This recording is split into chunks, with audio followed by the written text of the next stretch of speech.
please feel free to pause the video in order to look at the recipe thoroughly.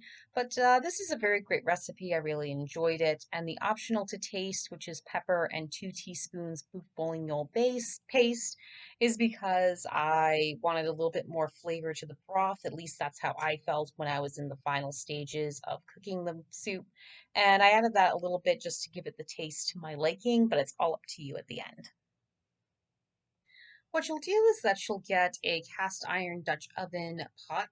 I had one already in my equipment, and then you're going to fry the hamburger quickly. And I put a little bit of olive oil at the pot just to make sure it cooked up nicely and evenly. And just to let you know that I did brighten a couple of these videos over here to give it a little bit more highlight, and I'll try to put some images attached just to give you a better picture image. But basically, you're going to fry the hamburger up quickly. And then next you're going to add the chicken broth, water, the soup mix, and celery. Bring to a boil and cook for 20 minutes. Add tomatoes, the mixed vegetables, and the uncooked macaroni, and bring to a boil and cook 25 to 30 minutes. And this is an image of the end result. It was really good. I should have added a little bit more tomato, but I did feel glad that I added some pepper and the beef bouillon paste because it gave it a little bit of that kick and that flavor as well. And just a reminder, please put the paste towards the final cooking stages with the tomatoes and the vegetables and macaroni. Hello everyone and welcome back to my channel. Thank you so much for subscribing and watching thus far. I truly appreciate it. And this week I'm going to bring you another recipe, and this recipe is Lucy Aylesborough's mushroom soup. And it comes from a book called Recipes for M Word, 66 Dishes That Celebrate the Mysteries of Agatha Christie by Karen Pierce. And it's a nice mushroom soup that was inspired from Agatha Christie's novel 450 from Paddington, published in 1957, and it is a Miss Marple mystery. And these are just the ingredients that you see here, and it is a pretty simple, easy recipe to do if you love soup, especially mushroom soup, and I recommend it because it's just a fabulous dish. What you're going to do is take a medium pan over medium heat and add 2 tablespoons of butter to melt. And then you're going to add a ½ pound mushrooms sliced. And I recommend slicing them a little thinner just to get them sauteed better, but you can do a little bit thicker if you want.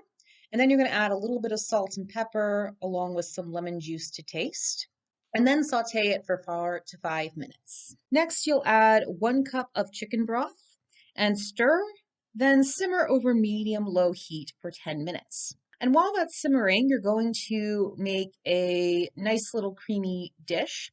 And what it is just a small pan over low heat where you're going to melt 1 tablespoon butter, then add in 1 tablespoon of bleached all-purpose flour, and 1 cup of whole milk. I'm not sure if you can use non-dairy milk, but the recipe calls for whole milk.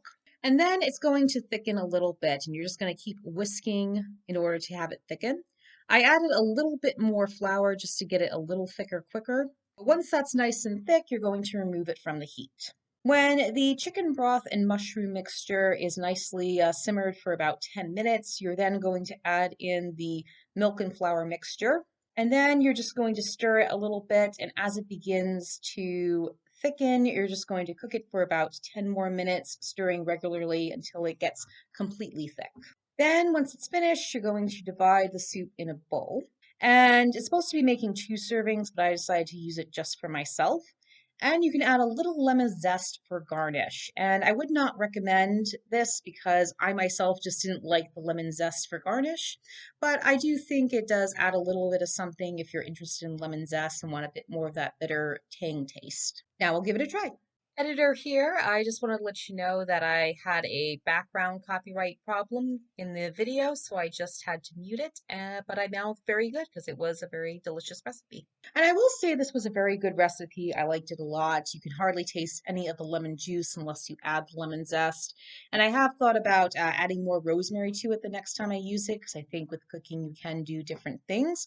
But overall, I do recommend this recipe. I think the soup is delicious, it's nice and quick, and it's easy to cook up and enjoy at a nice cold day, especially if you're like me up in New England and the winter is coming. Thank you so much for tuning in. I hope you enjoyed that recipe and will give it a try. Please be sure to like, comment, subscribe, and click the notification bell. You can also look at the recipe in the description box because it's unfortunately not website available, and pick up the cookbook as well.